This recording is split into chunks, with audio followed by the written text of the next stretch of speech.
तुम्हारे पिता ने कहा है कि तुम वन में ना जाओ, तुम्हें शुद्ध आटा और दाल मिलेगा। ध्रुव कहने लगे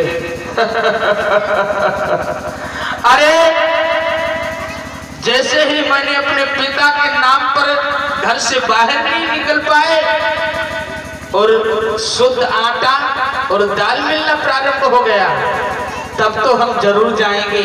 वो पिता उसमें अवश्य कुछ रहस्य है, याद रखना भक्तों। ध्रुव ने कहा गांव वालों लौट जाओ, हम जाएंगे।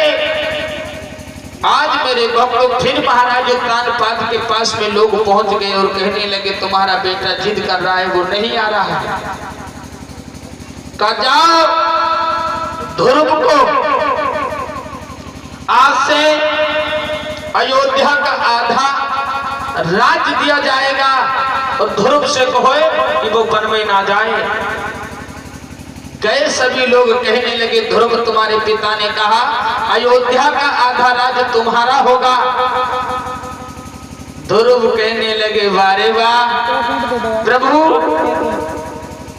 तेरी नाम में इतनी शक्ति, अभी हम वन में पहुंच नहीं पाए और आधो राज्य सिंहासन मिलने लगा।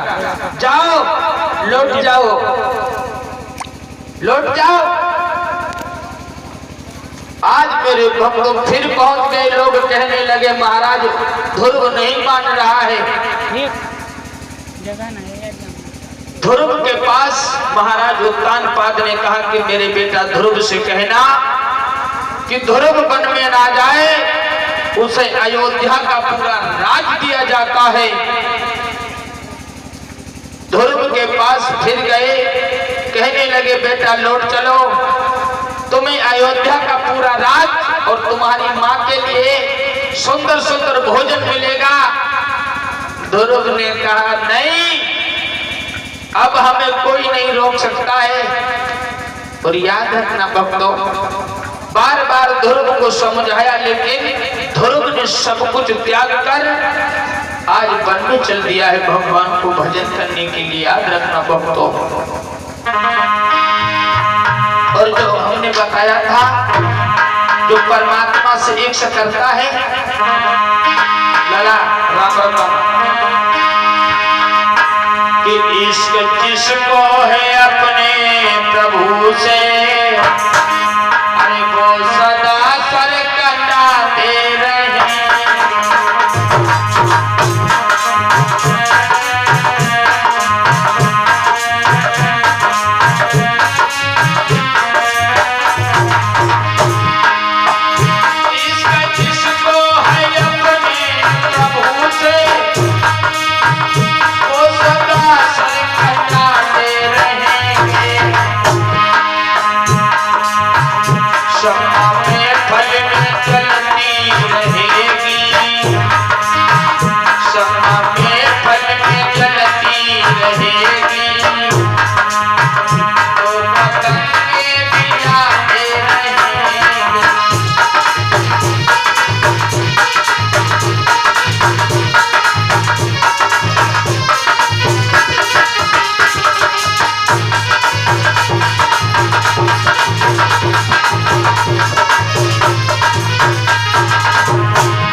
महाराज, क्षमा में फल में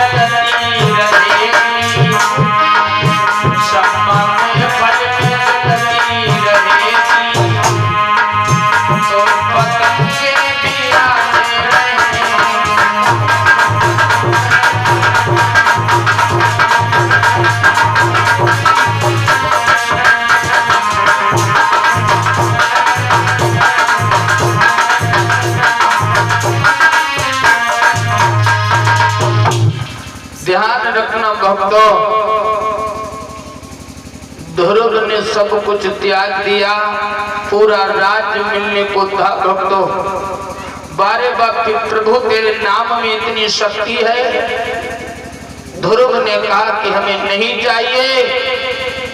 आज ध्रुव भक्तों वन में पहुंच गया। जब जंगल में पहुंच गया, इधर मेरे भक्तों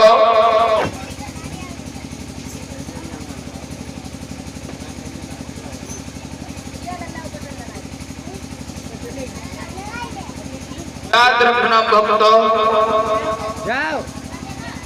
ध्रुव वही वन में पहुंच गया और जैसे ही भक्तों ध्रुव वन में पहुंचा, तभी बाबा नारद का पदार्पण हुआ। हाथ में बीड़ा बजाते हुए बाबा नारद आ रहे हैं। कैसे बीड़ा बजा रहे बाबा नारद? अरे श्रीमन नारायण नारायण हरि हरि,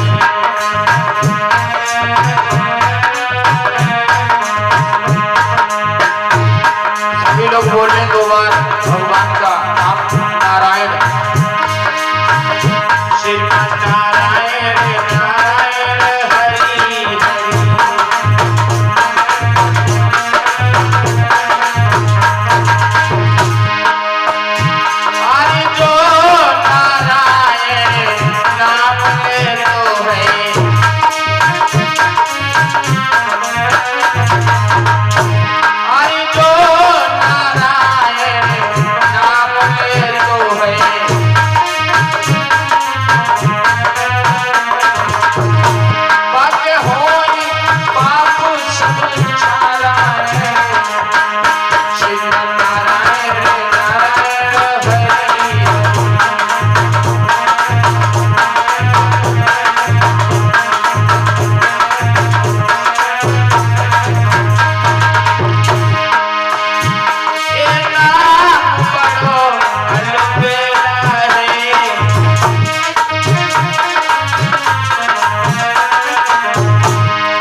बाही वन में पहुंच गए, जहां पर 5 साल का बच्चा ध्रुव,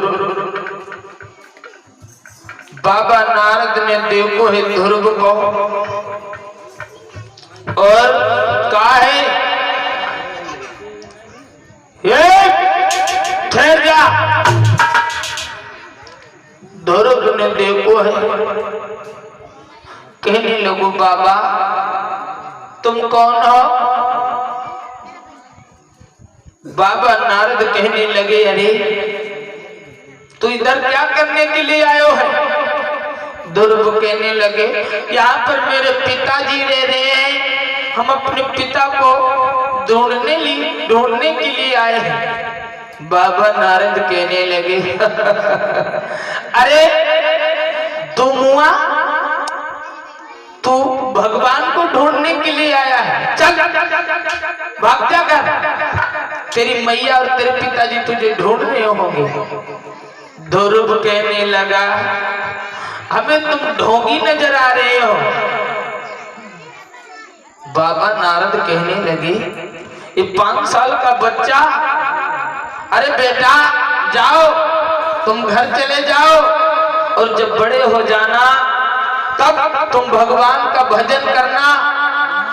ध्रुव कहने लगे, अरे बाबा तुम अपना काम करो और हमें अपने पिता के, जब तक अपने पिता के हम दर्शन नहीं करेंगे तब तक हम घर को वापस नहीं जाएंगे। आज मेरे भक्त ध्रुव बार बार जिद करने पर बाबा नारद कहने लगे, बेटा तुम नहीं मानोगे। ध्रुव कहने लगे, बिल्कुल। याद रखना भक्तों। तब बाबा नारद ने कहा कि बेटा बिना गुरु के तुम्हें भगवान नहीं मिल सकते हैं। ध्रुव कहने लगे, बाबा ये गुरु क्या होता है? बाबा नारद कहने लगे, गुरु वो होता है जो हमारे अंदर काम क्रोध मद लोभ अहंकार जो हमारे अंदर भरा है, जो मुझे प्रकाश की ओर ले जाए, अंधकार को दूर कर प्रकाश की ओर ले जाता है, वही गुरु होता है। तो बाबा नारद ने समझायो है बेटा ध्रुव। और बाबा रामायण में भी भक्तों आया है क्या कि बिना गुरु भवनिधि और तरे न कोई, चाहे बिरंत शंकर सम होई।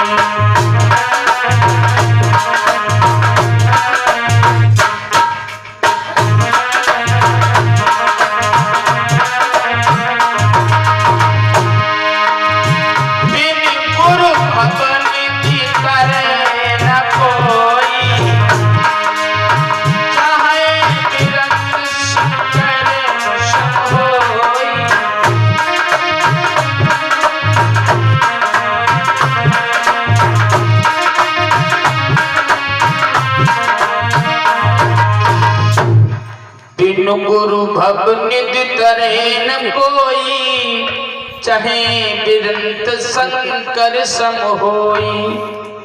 बिना गुरु के भक्तों कल्याण नहीं हो सकता है। चाहे तुम कितने भी विद्वान हो जाओ, लेकिन बिना गुरु के भवसागर से पार नहीं हो सकते हो। बाबा नारद ने बतायो है बेटा ध्रुव। ध्रुव कहने लगे, बाबा अब इस जंगल में हम गुरु कहाँ ढूंढेंगे? तुम ही हमारे गुरु बन जाओ। लेकिन मेरे भक्तों, बाबा नारद कहने लगे, ठीक है। और ध्यान रखना भक्तों, गुरु भी हमें सोच समझ के करना चाहिए कि हमें गुरु ये भवसागर से पार कर सकता है या नहीं। तुमने गुरु करे, तुम्हें तो जानो दिल्ली और गुरु गुना गाजियाबाद की रास्ता पर पता, तो भक्तों नहीं जा सकते हो। रो ऐसो ना हो उल्लू गुरु गदाओ चेला, कुआं में गिरे गुरु वो चेला। पानी